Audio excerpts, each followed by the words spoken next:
Imagine करिए कि आप एक यूनिवर्सिटी के प्रोफेसर हैं और आपको किसी की थीसिस, पीएचडी स्कॉलर की थीसिस को इवैल्यूएट करना है और आप टाइम की कमी की वजह से उसकी थीसिस को एआई से इवैल्यूएट कर देते हैं।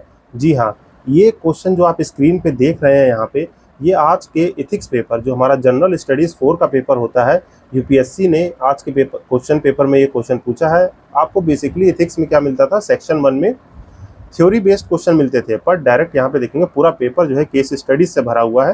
तो ये 2-3 मिनट में इस आंसर को हम समझते हैं कि इस क्वेश्चन का राइट आंसर क्या होगा। पहली बात, क्वेश्चन की डिमांड को समझिए कि यहाँ पे जो क्वेश्चन पूछा गया है कि आपके पर्सपेक्टिव से, मीन्स जो है कि पर्सपेक्टिव से अकाउंटेबिलिटी और इंटीग्रिटी का यहाँ पे क्या रोल है। तो पहली बात तो यहाँ पे क्वेश्चन में एक गलती नहीं करनी है। क्या, इस बात को समझना है आपको कि क्वेश्चन में ये गलती नहीं करनी है कि ये क्वेश्चन जो है आपका गुड एआई और बैड एआई, एक बार स्क्रीन पे ये देख लीजिए। तो ये क्वेश्चन जो है, क्वेश्चन ये नहीं है कि it is the use of the good AI और बैड एआई। क्वेश्चन ये है कि who is the accountable for the final judgement, final judgement के लिए कौन अकाउंटेबल है।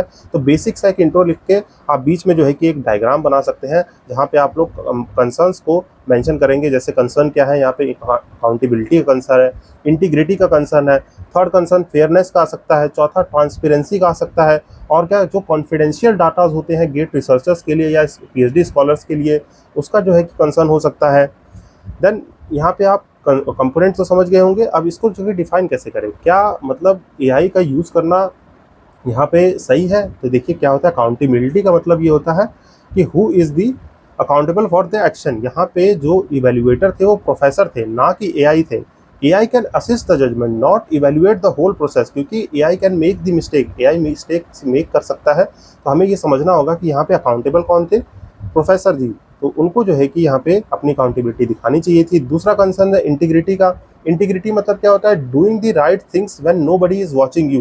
तो आपको यहाँ पे इंटीग्रेट रहना था, मीन्स वहाँ पे जो भी मिस्टेक्स थी आपको उसको इवेल्युएट करके जो है कि यहाँ पे देना था।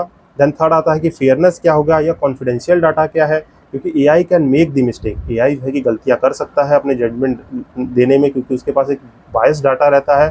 तो यहाँ पे पीएचडी स्कॉलर जो होते हैं उनकी थीसिस की डिपेंडेंसी पे ही मतलब उसका आगे का फ्यूचर रहता है। तो यहाँ पे हमें एआई असिस्टेंस में लाना है, ना कि उसको जो है कि यूज़ में लाना है। तो यही जो है कि आपको याद रखना है। इसमें जो है कि कंपोनेंट से आप इसको आंसर को लिख सकते हैं। लास्ट में जो है कि ये याद रखिएगा, ये जो कंक्लूजन है कि जो आपका टेक्नोलॉजी है वो आपको असिस्ट कर सकती है, ना कि जो है अकाउंटेबिलिटी और इंटीग्रिटी दे सकती है। तो आप उसको आउटसोर्स ना करें।